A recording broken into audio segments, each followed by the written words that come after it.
Tonight on The Probe, we focus on farmers in Ghana as we celebrate the 40th edition of the National Farmers' Day in Ghana. The theme for the 40th edition, we know, is building climate-resilient agriculture for sustainable food security.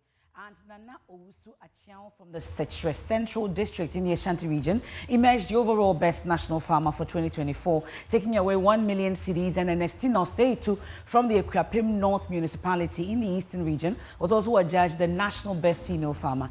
Thankfully, there's a capacity building training component as part of the prize. Well, agriculture, we know, remains the backbone of Ghana's economy, employing millions and providing the food and the resources that fuel our nation. But with rising global food prices, climate change, climate challenges, galamsey challenges, and policy shifts, we must ask, how secure is Ghana's food supply, and are farmers getting the support they need to thrive? Tonight, we'll discuss the progress and challenges in Ghana's agricultural sector and examine what more can be done to achieve sustainable food security for all Ghanaians. We'll get to hear from the president on food security. He's been talking about it at the National Farmers' Day celebration. But really, what's the state of farming or farmers in this country? And plus, we'll be taking a look at, of course, the producer price increase of cocoa just on Friday as well. And we can see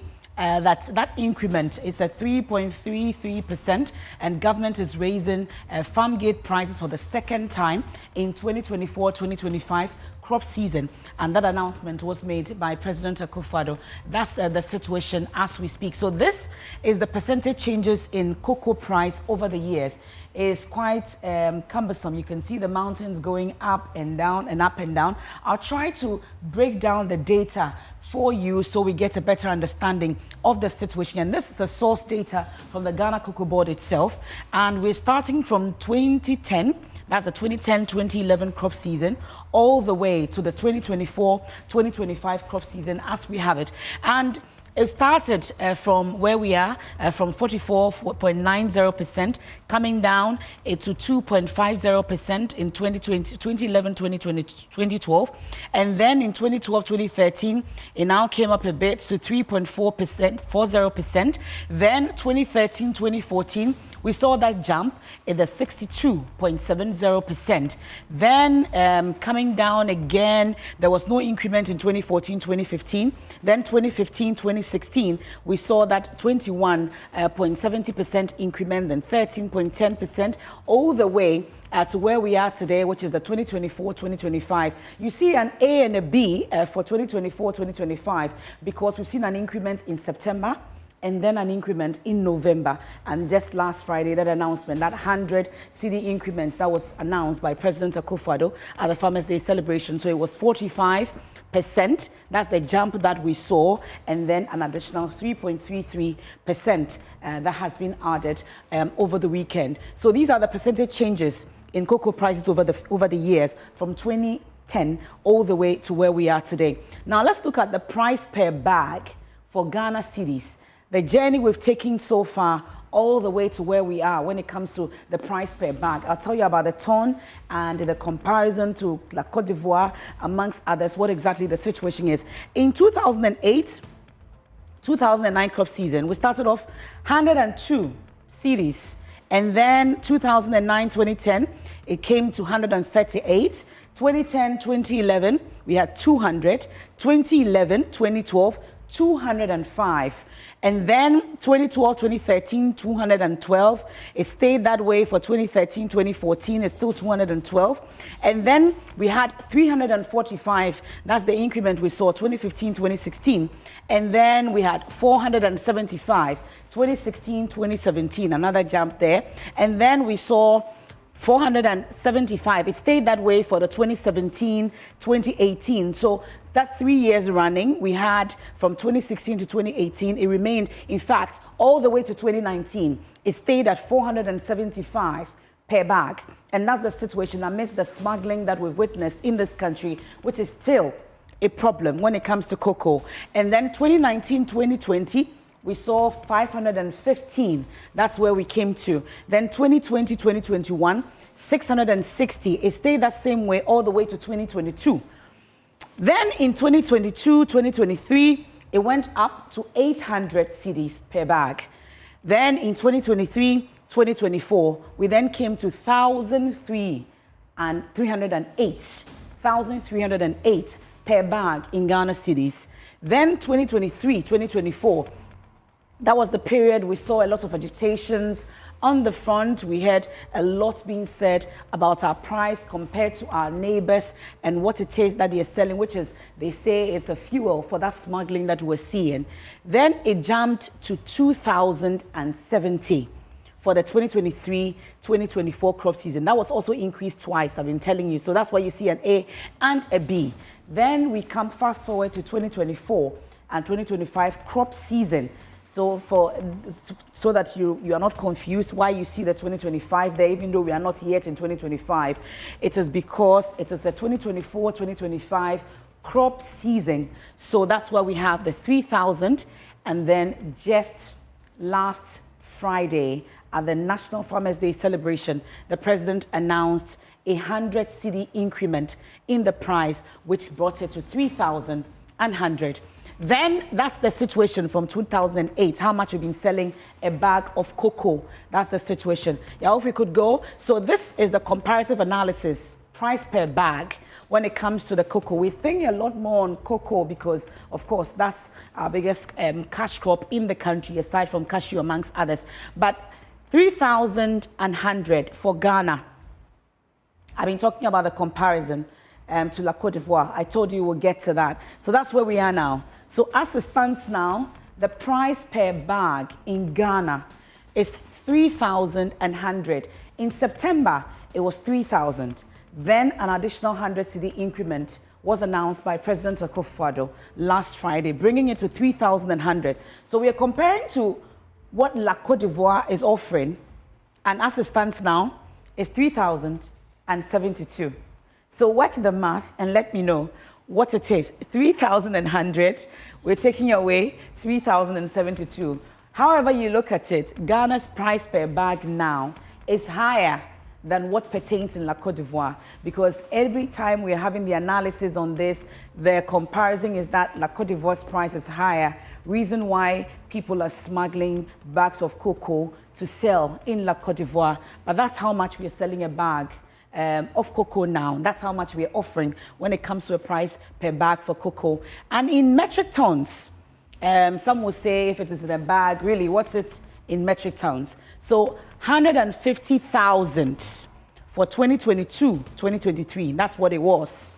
Now in 2023, 2024, it came to 160,000 per ton in metric ton. So that's what it is. Then we'll take you to what it is now in terms of the metric ton. So declining export value. This is what it looks like. Per ton now we are over 469,000. Yes, that's where we are. But the experts will let us know what exactly it is. But let's go into the declining export value as we speak in $1 billion. So these are the figures as it stands now from 2008, starting off from 1.49 all the way to 2024 September. I'm not adding November. This is for 2024 September. And that's where the decline is 0.92 in $1 billion. So that's what we are seeing, that decline in export value when it comes to cocoa. But will the price increment change anything? It remains to be seen what exactly will happen. Yeah, are we out of slides? Are we done? So that's where we are when it comes to this. Ahead of the Farmers' Day celebration, we had a lot of concerns being raised about the plight of our Ghanaian farmer and what exactly they would be able to do amongst others. Well, we'll get to the details right now as I bring in my guests for the show for tonight. And of course, we'll get to hear from President Akufo-Addo making that announcement. I've been talking about the concerns that were raised. We heard from the Chamber of Agribusiness, for instance, outlining a number of things that they were hoping would change. We also heard from the Eco citizens also raising concerns. And of course, Anthony Morrison, the CEO of Agribusiness Chamber, will join us via Zoom. We also have Nana Obuadie, is the president of Concerned Farmers Association will join us. And then we'll have Bismarck Norte. He's the Executive Director of the Peasant Farmers Association. And thankfully also Tanko Bagbara, who is the PRO of the Agric Ministry, will also join us via phone. This is The Probe, and we're live on the Joy News channel. We're live on Joy 99.7 FM, affiliates across Ghana's 16 regions. We are on myjoyonline.com and all our social media platforms. I am Emefa Apau, and this is The Probe. Please do stay with me. Across the country. This initiative, as many of you know, was structured around 5 important modules: food crops, planting for exports and rural development, livestock, mechanization, and greenhouse horticulture. The focus was not only increasing food production, but also enhancing the value of Ghana's exports and creating sustainable jobs. After 6 years of significant progress, we have assessed and upgraded the program, resulting in the second phase, PFJ Phase 2, which we launched in August 2023. This enhanced version represents a shift from traditional subsidies to a more sustainable agricultural input credit system, linked directly to market arrangements. It is our intention that PFJ Phase 2 will open new doors for our farmers and enable Ghana to build a resilient, self-sustaining agricultural economy. The results of these efforts are evident, and today we can stand proudly before the world. Between 2017 and 2023, our agricultural GDP growth rate rose significantly from 2.7% to an average of 5.7%. Additionally, the production of stable crops such as cereals, legumes, and tubers saw remarkable growth, increasing by more than 100%, 68%, and 59% respectively. These are not just statistics. They represent more food on the table, more jobs, and greater prosperity for our farmers. The increased output has brought us closer to food self-sufficiency, particularly in crops such as maize, cassava, and plantain. Furthermore, the value of our non-traditional agricultural exports grew from $371 million United States dollars in 2016 to $519 million United States dollars in 2022, underscoring Ghana's growing influence in the global agricultural market. Our efforts have also been recognized internationally. In the African Union's 2023 Biennial Review Assessment of Agricultural Development among member states, Ghana was ranked as the top-performing country in West Africa, a testament to the dedication and hard work of our farmers and to the effective policies implemented by the Akufo-Addo government. Thanks for staying with us here on The Probe on the Joy News channel. We're live on Joy 99.7 FM, also on myjoyonline.com. I just gone by President Akufo-Addo there at the 40th edition of the National Farmers Day celebration. I've been talking about that increment, that 100 cedi increment, in addition to the 3,000 cedi increment in September. Now in November, we are 3,100, and that is translating. I was struggling with my calculation when it comes to per ton, and I know that it's 49,600 per ton, and we are now ahead of La Côte d'Ivoire per bag. La Côte d'Ivoire is 3,072. Ghana is 3,100. But the larger conversation tonight, as we focus on the Ghanaian farmer, or the farmer in Ghana, is about their plight as we speak, beyond the pomp and pageantry, beyond awarding national best farmers amongst others.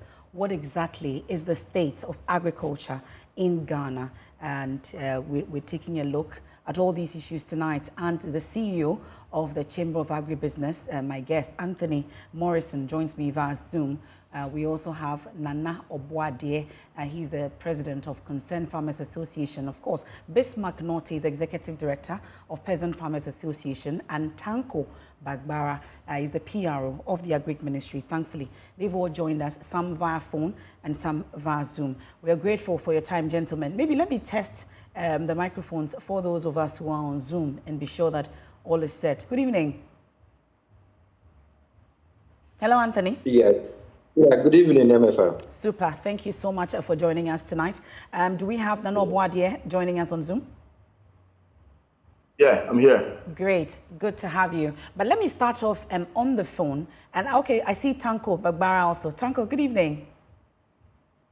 Good evening. Thank you so much for making time to join us tonight. But let's start and hear from the farmer so that we can put everything we're about to discuss into the proper context and the right perspective.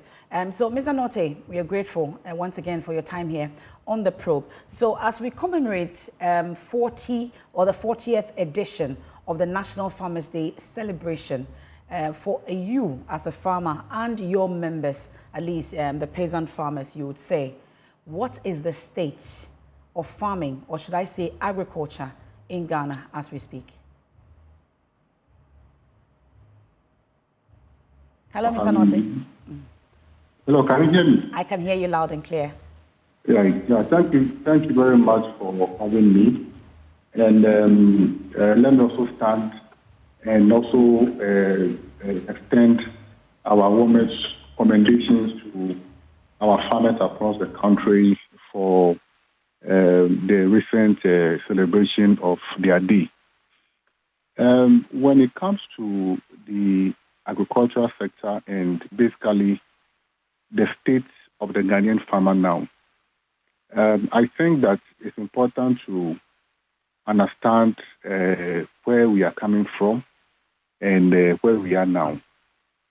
For the past few years, we all know the challenges that persistently confront the smallholder farmer. So when it comes to our production, we know issues around availability of water. It's a major problem that confronts our farmers. We all know that Ghana is mainly a rain-fed agricultural nation, and most of the time we do just seasonal cropping. So the issue of water availability is a major problem that affects our farmers.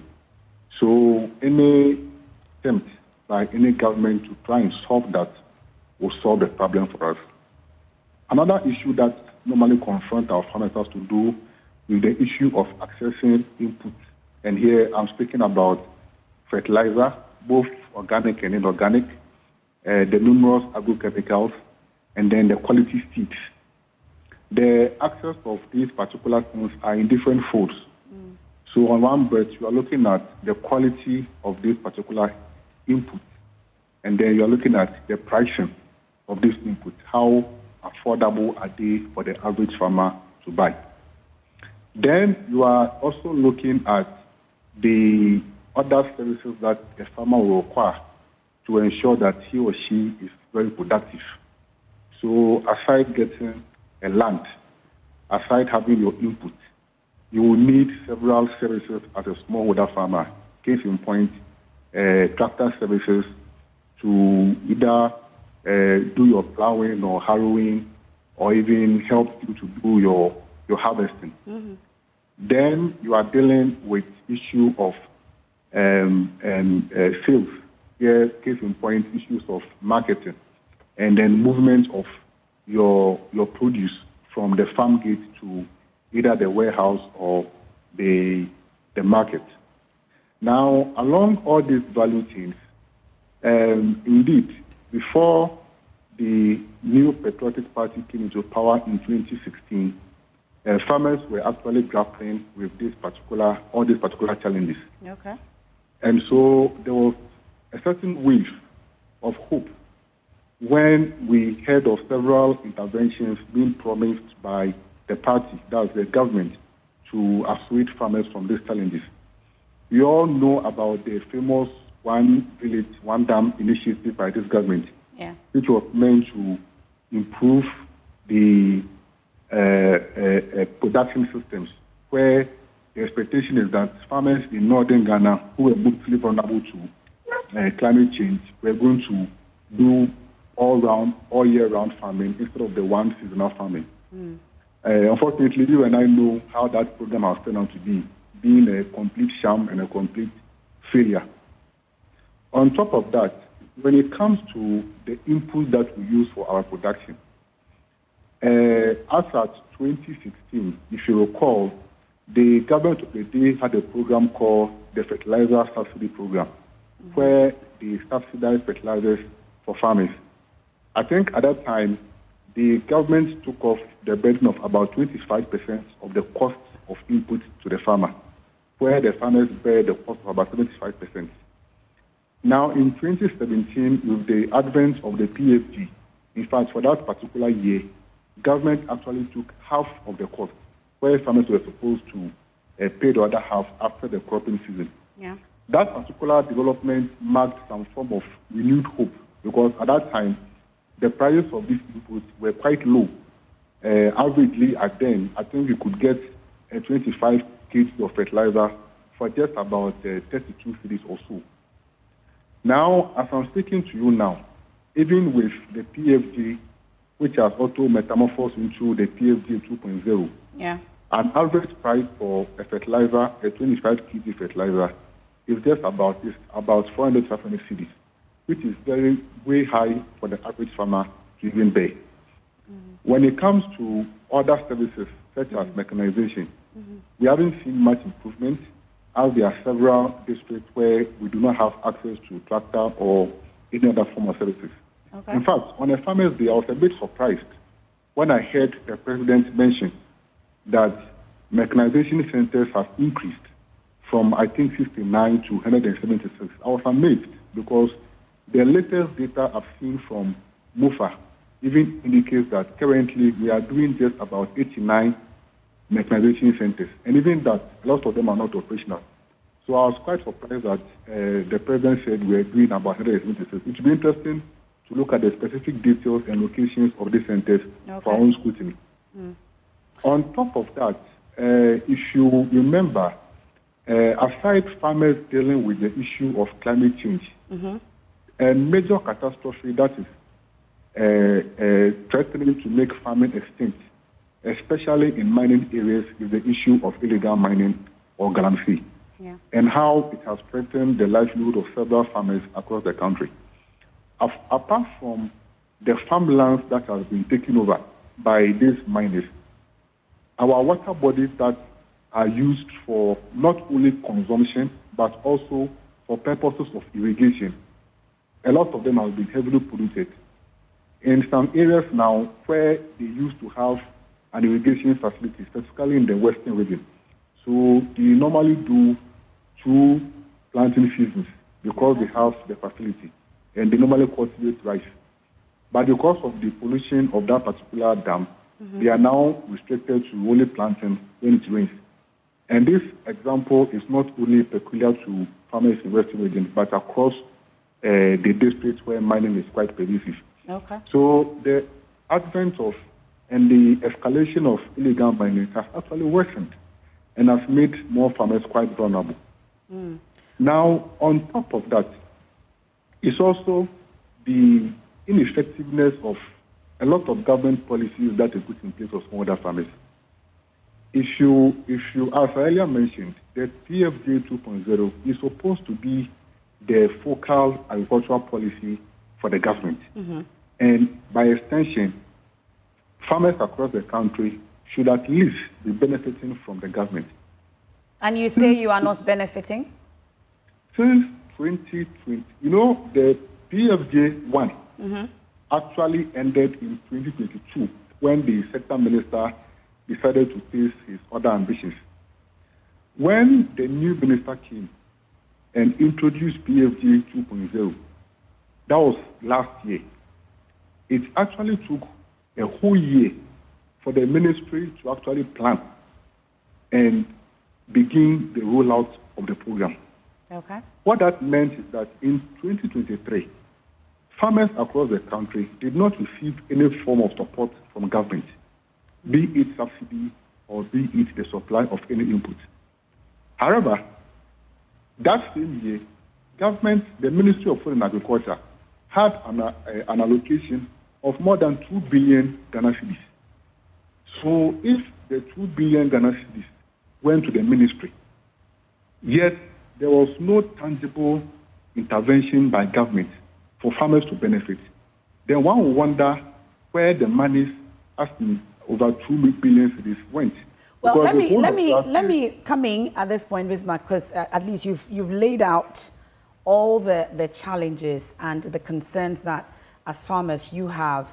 But we'll fast forward to this year. Early this year, there was the issue about the drought in some 5 regions and we heard the ministry tackling this situation, and some farmers were going to get some sort of help when it comes to monetary help, I should say. What's the state of that? Because I would have to let you go because you're on phone. Maybe briefly you can touch on that as well for us. What's the state? Right. So let me quickly touch on that. Now, when it comes to the relief items, remember the ministry's intervention that was announced. It was specific to particular relief items that were targeting farmers. So on one breath, the ministry has planned to give monetary or cash transfer to the victims. Mm-hmm. In addition to that, farmers were supposed to enjoy input support or input grants. So meaning every farmer will be given some bags of fertilizer and certified seeds as a way of compensating them for their loss. Mm-hmm. Now, the information was that the ministry told their respective directors that farmers needed to register on the Ghana Agricultural and Agribusiness Platform, the app that's developed by the ministry, before farmers can register. Now, for the app, there are 2 approaches to registration.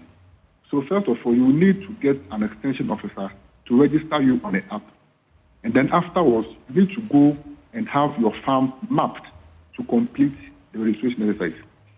Our information is that if you have registered and you do not have your farm mapped, you are not eligible to benefit. So meaning farmers will necessarily have to register and have their farms mapped.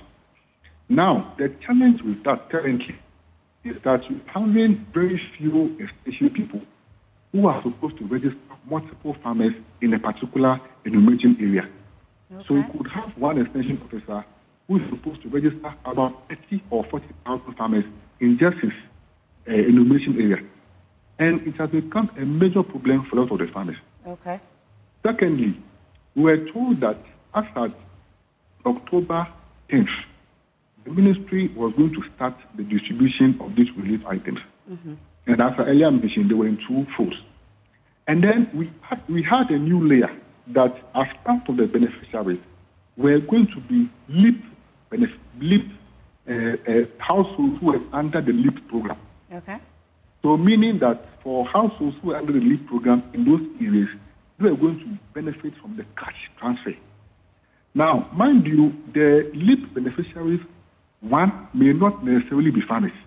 Okay. Because normally the LEAP beneficiaries are people who are mainly economically inactive. So as we speak, the long and short of it is that most farmers are yet to receive that support that was promised. Yes, so as we speak, we have picked information that the LEAP beneficiaries are getting cash transfers on their phone as we speak. But when it comes to the inputs, the seed and the fertilizer, no distribution has started. Okay. The agri directors are yet to receive the inputs from the ministry for them to start distribution, and there's uncertainty as to when the whole process is going to begin. Okay. Bismarck, try and stay with me, even though you're on phone, so that at least if we have to come back to you for some verification and some more contribution, we'll come to you on this. And thankfully, all the issues you've raised, at least the ministry is with us. The PRO for the ministry is on the phone with us. But Tanko, before I come to you, so that you touch on some of the issues that have been raised, the Chamber of Agribusiness, and of course, I know Boade will join us also on the issue about the cocoa prices and the general concerns they have as well. The Chamber, Anthony, you had some concerns going into the celebration of the 40th edition of the National Farmers' Day. You had a number of concerns, including low-skilled workforce, limited training and capacity building, amongst others. There were certain key things that you were hoping should happen to transform the agricultural sector. What is it that you want to see that is already not being implemented? Well, MFI, thank you very much. And let me say good evening to my colleagues, Obadiah, Bismarck, and my brother from the MOFA. To start with, no government has ever transformed itself from peasant farming or smallholder farming into where we want to be or where we want to go in terms of having a competitive agro-industrial system. We have a population or agriculture sector workforce about 52%, and of which we produce about less than 20% contribution to the economy. Now, in a country where the population that is involved directly and indirectly into the agriculture sector are almost half of the country's population, we should expect the output to be more than 40%. And again, let me also add that if you take the 2024 World Bank Global Skills Index, Ghana was rated very poorly in skills. And that is also impacting heavily on our productivity. If we take the 2018 Ghana's agriculture census, it shows very clearly that over 80% of Ghanaian farmers still uses rudimentary technology, hoes and cutlasses. So the data are clear for us to use it to influence and to mitigate our current challenges. Let me give you an example here. In America, where the population is about 400 million, there are only 300,000 people involved in agriculture. And that makes it easier for the government to provide any form of strategic intervention, i.e. economic protection or social protection mechanism for them. Now, with a population that we have as per the agriculture census in Ghana, which is 7 million people directly involved in agriculture and about 13 million people indirectly involved in agriculture, there is no form of intervention you can provide which will be impactful. That is why recently a number of people have come to the conclusion that the kind of agriculture system run in Ghana, in Africa, is only to elicit the political power from the farmers to attain that power. So it has become an economic political system where farmers are overly abused. For instance, you take a look at the president's declaration of the increase in cocoa. Yeah. What has been increased is so minimal because there are forex losses. As at the time, in fact, the global pricing How for can we cocoa say now, it is minimal when we know where we've come from and the fact that you have always clamored that we're behind La Cote d'Ivoire? Now it's been increased, we are ahead of La Cote d'Ivoire, and you still say it is minimal? How can you say that? compared to the global pricing, is minimal because we are looking at a very competitive rate, and at a point where the national production of the country for cocoa is below 550,000 metric tons. We have come down from almost 1 million metric tons to just a little under 550,000 metric tons. Yeah. And that should be a cause of worry. If you also look at the fact that the president's speech did not also touch on galamsey.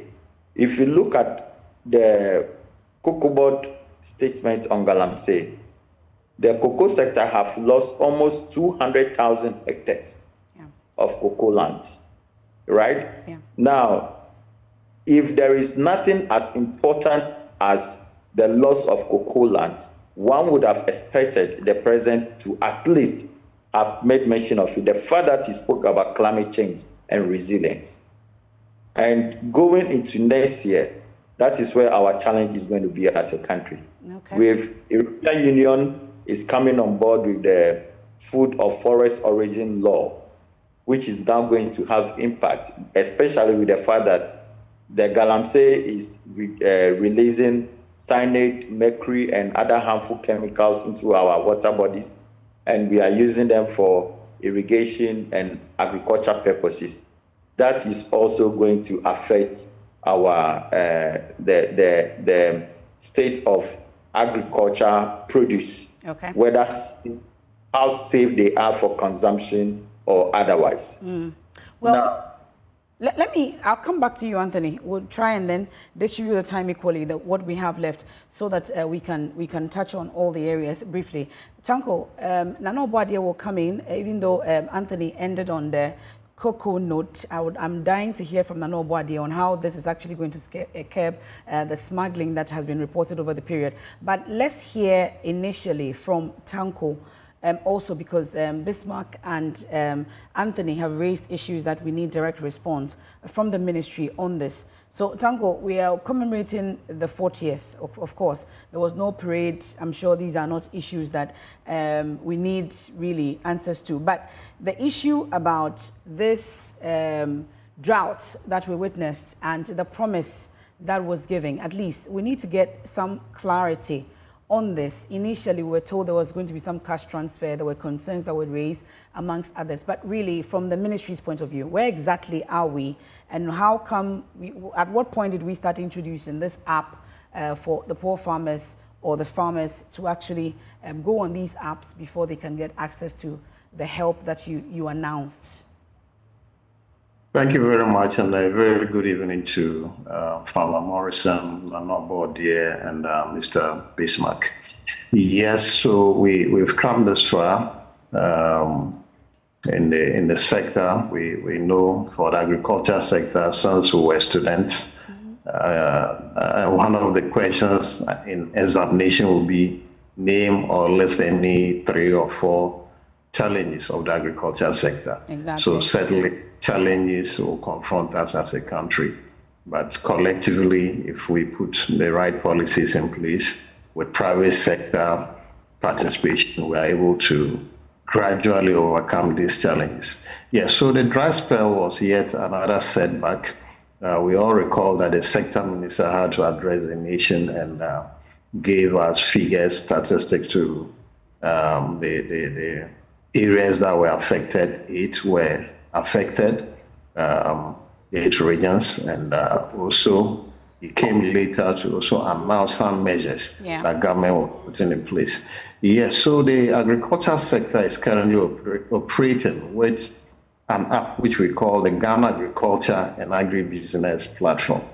So this platform is meant to register all farmers in Ghana under the Planting for Food and Job Phase 2. The registration is actually in 2 phases. One is self-placement or self-registration.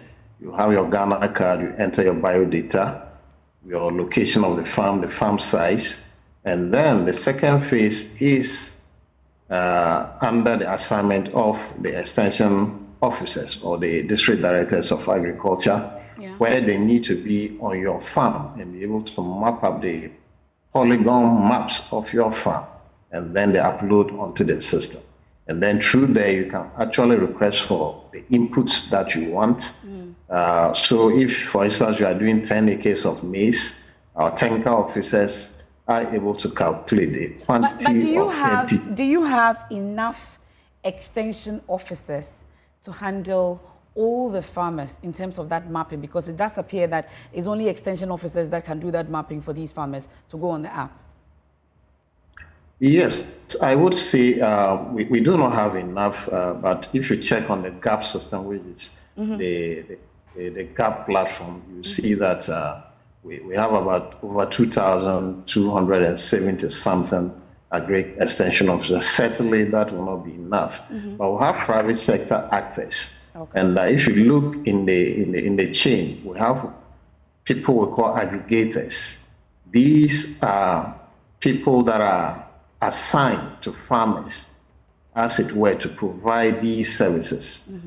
If farmers request for inputs, it is a duty of the aggregator to ensure that the farmer gets the inputs. Okay. And inputs also include technical advisory services from the private agriculture extension officers, as well as if there's any irrigation facility, as well as if there are any mechanization facilities that the farmer need.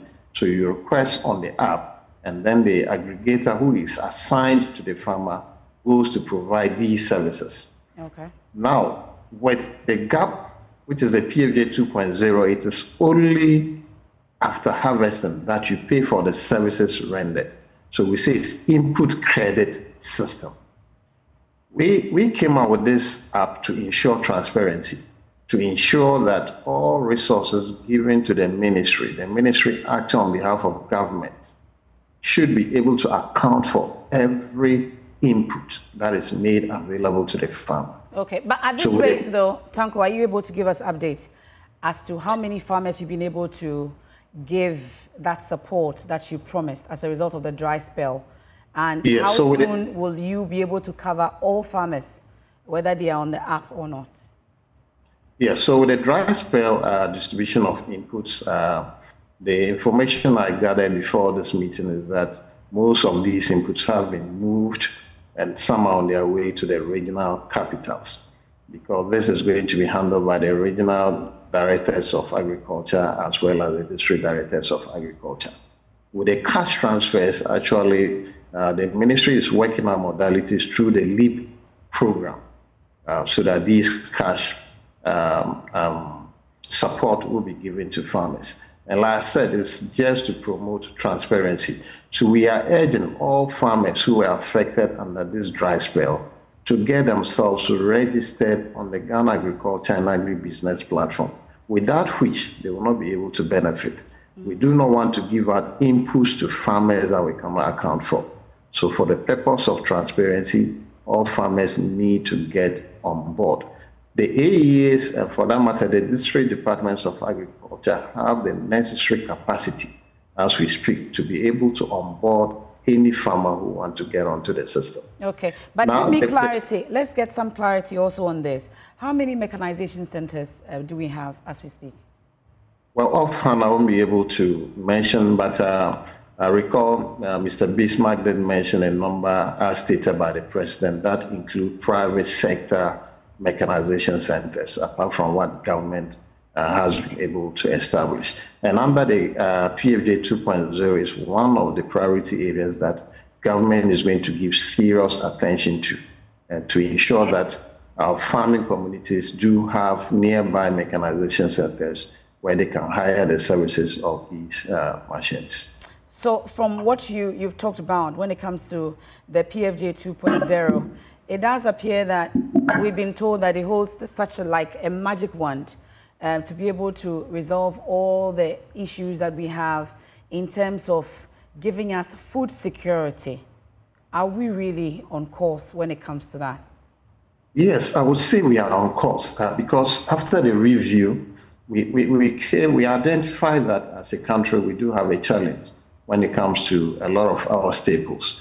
And for that matter, we have taken on board 10 food commodities, including poultry. With the poultry, we are being specific. We want to deal with the broiler projects. So for the second half of 2023, the ministry till date, the ministry has pushed all resources including projects under the ministry. All projects have been aligned to ensure that we achieve certain targets set for ourselves. So the PFJ 2.0 is looking at by the year 2028, at least as a country, we should be self-sufficient. One of the biggest challenges that we have is the gap in terms of what we consume and what we import into the country. Poultry is an example, rice, with the exception of maize, where at a point in time we're self-sufficient. The rest of the commodities we are actually lacking behind. And with this PFJ 2.0, we believe that we're on the right path to ensuring that we are self-sufficient in food production, particularly when the focus is given in terms of mechanized agriculture. We are looking at commercial agriculture. PFJ 1 came as an intervention to help the smallholder farmer in terms of adopting to the use of improved seeds, in terms of adopting the use of fertilizer. That has been achieved. But of course, you've heard Bismarck, this fertilizer you talk about and all the things that you praise yourself for. You've heard the farmers giving you the true state as we speak. But I'm sure that the rest would want to come in on this. But let me bring in Anobo Tanko. Stay with me. Let me just, Mr. Bismarck will speak to his constituency. He says wish that government continue to subsidize fertilizer for the smallholder farmer. But under PFJ 2.0, we have what we call social agriculture. The vulnerable groups in our communities are being assisted. In fact, the inputs were given to them by way of grants, of which they are not going to pay for. So they are well catered for. And I'm sure it doesn't make you happy that since the JSS days that you talk about, the challenges for agriculture, if as we speak, inputs is still a problem, I think you should be concerned about it, because we used to write that in farming inputs amongst others. And if today we still have the same challenge that you write about, I think you should be concerned. But let me bring in Anobo on this. Nana, so we had that news. Depending on where you stand, some say it is good news, others say it is actually insignificant. But as it stands now, Ghana is ahead of La Côte d'Ivoire when it comes to the price per bag of cocoa, 3,100. It was 3,000 in September. Then the announcement came on Friday, another 100 cedis, additional increment as we speak. This definitely will resolve our challenges when it comes to the smuggling by some of the people that you know. Thank you very much, and good evening to your viewers, and then from Morrison, my brother Tanko, and then the peasant farmers. You do not address me well, it's Farmer General. You forgot to sometimes add the title to it. That is my title, so you need to make it sometimes appear. Good.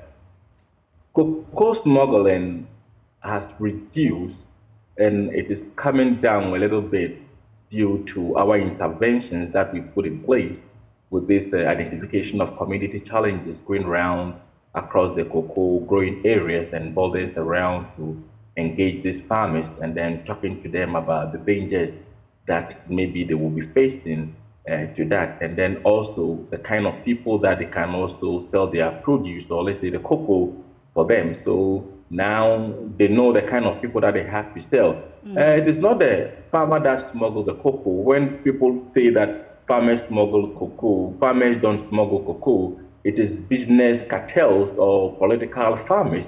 They do smuggle the cocoa. And then it is very surprising that we have all these securities across borders, and yet still things just pass through. So we ask ourselves, is the police doing good for the country, or they are doing good for their pocket?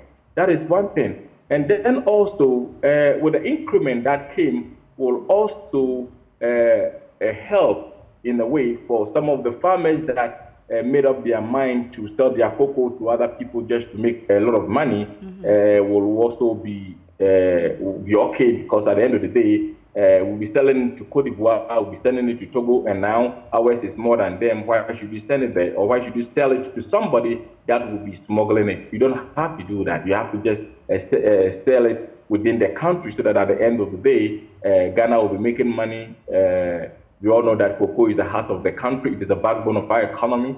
and then it will be used for projects, and then farmers will be okay. But then there's one thing that we have to look at, which is a worry, because it seems the government is not doing that. And concerned farmers, the government don't support us. The government don't give us anything, not even an NGO or any other person. We sell brooms to facilitate our programs.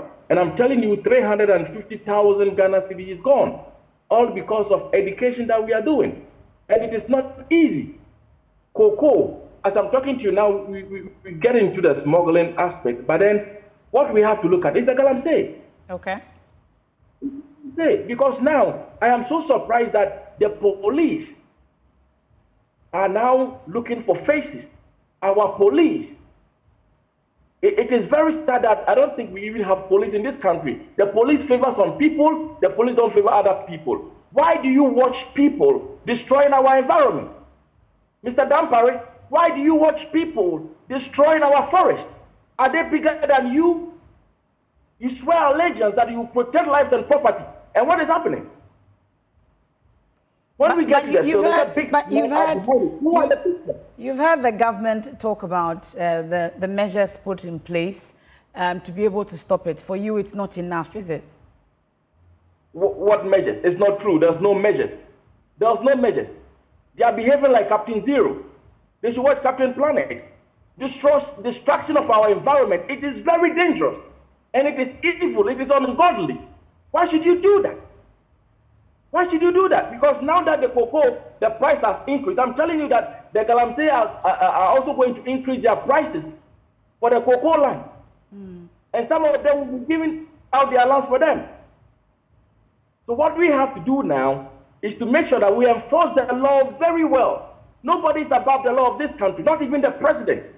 But it seems there are people, when you become a minister, you are on top of the world. You are untouchable. When you become a president, you are untouchable. You can do everything. It is bad. We have to follow the constitution and make sure that this is being done right. Okay. I heard my brothers talking about the Farmers Day and other things.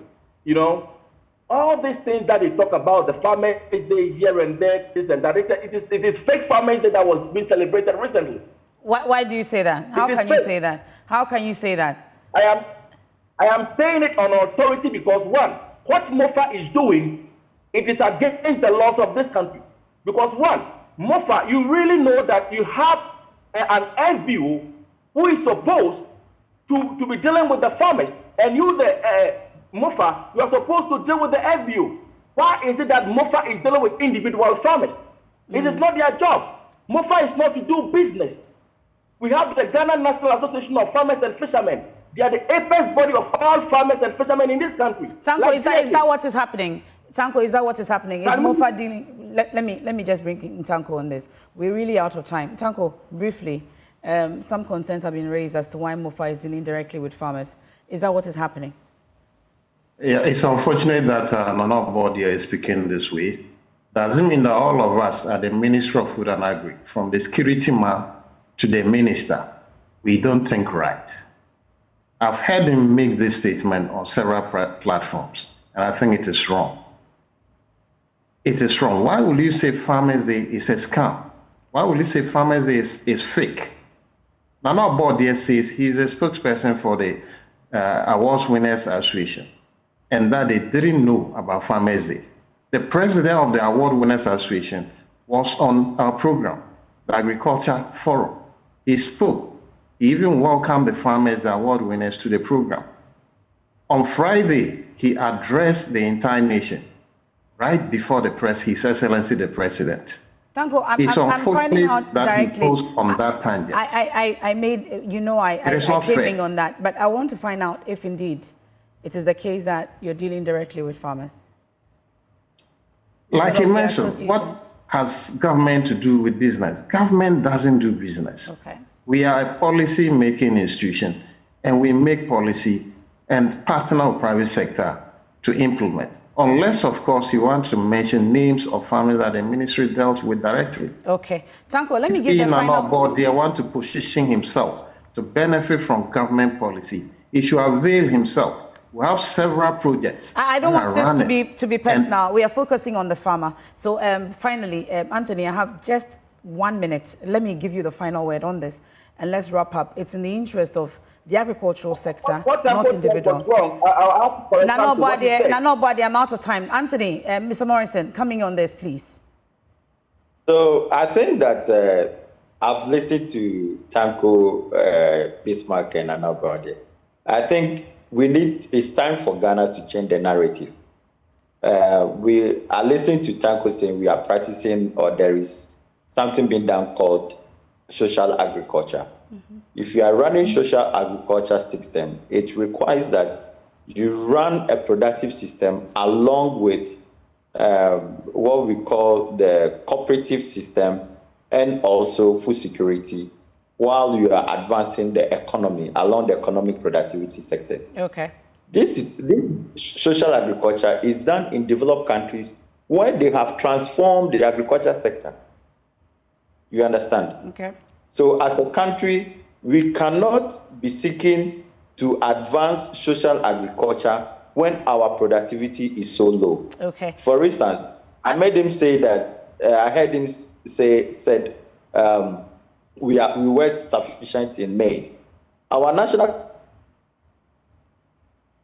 Did I lose Anthony? Okay, it does appear that that's all time will allow us tonight here on The Probe. And that's not the last we're hearing about Ghana's agricultural sector, and the conversation will continue right here on the Joy News channel on Joy 99.7 FM, myjoyonline.com. For our radio audience, A Walk with Jesus is up next. Please do stay with us. I am Emefa Apau. Have a good evening.